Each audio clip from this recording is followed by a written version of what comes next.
যানজট কমাতে ও সঠিক স্থানে নিরাপদে গাড়ি পার্কিং ব্যবস্থা নিয়ে চট্টগ্রাম সিটি কর্পোরেশনের আওতায় নগরীর আগ্রাবাদ বাণিজ্যিক এলাকায় পরীক্ষামূলকভাবে পুনরায় চালু করা হয়েছে পে পার্কিং। বুধবার দুপুরে আগ্রাবাদে কপার চিমনি রেস্তোরাঁর সামনে city mayor doctor Shahadat Hossain pay parking এ প্রথম পার্কিং বিল পরিশোধের মাধ্যমে এ সেবা ব্যবস্থা উদ্বোধন করেন।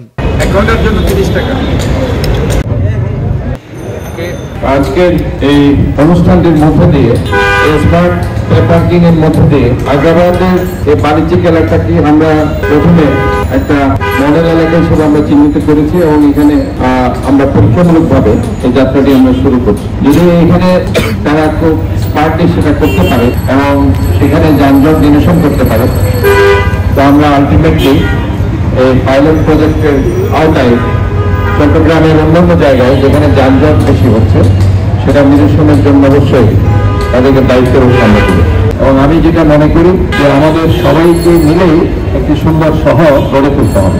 আমি আজকে এখানে স্মার্ট পে পার্কিং এর এই শুভ উদ্বোধন ঘোষণা করছি এবং আমি মনে করি শুধু আগ্রাবাদ নয়, সারা চট্টগ্রাম শহরে তারা যদি এই প্রজেক্টটি পাইলট প্রজেক্টের মাধ্যমে তারা সাকসেসফুলি সেটা করতে পারে, চট্টগ্রাম শহরে আমরা এই কাজটির মাধ্যমে চট্টগ্রামের যানজট আমরা অনেকটা কমিয়ে আনতে পারবো। এর আগে গত বছরের 30 জুন পরীক্ষামূলকভাবে চালু হওয়া প্রকল্পটি নানা জটিলতায় সেবাটির কার্যক্রম বন্ধ হয়ে যায়। পুনরায় আজ বুধবার বি-ট্র্যাক সলিউশন নামের একটি বাণিজ্যিক প্রতিষ্ঠানের সহায়তায় পাইলট প্রকল্প হিসেবে আগ্রাবাদ বাণিজ্যিক এলাকায় সিলভার স্পুনের সামনে এবং ডাচ বাংলা ব্যাংকের সড়কে পে পার্কিং চালু করেছে চট্টগ্রাম সিটি কর্পোরেশন। পার্কিং এর এই সেবায় ঘন্টায় প্রতি মোটরসাইকেল 15 টাকা এবং কার বা মাইক্রোবাস ঘন্টা প্রতি 30 টাকা হারে দিতে হবে। আগ্রাবাদ এরিয়াতে জামজটটা নিয়ন্ত্রণ করছে, মোটারকে হচ্ছে জামজটটা করছে। কার পার্কিং হচ্ছে আপনার পার আওয়ার হচ্ছে 30 টাকা করে, আর বাইক হচ্ছে আপনার 15 টাকা। পার্কিং চার্জটা নিয়ে হচ্ছে সুবিধা এটাই, এটা সারাক্ষণ যানজট থাকবে না।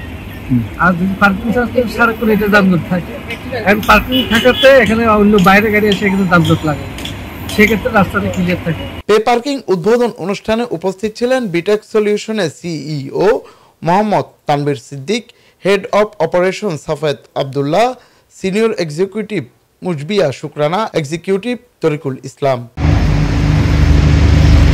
জুনায়েদ হাসান, চট্টগ্রাম নিউজ।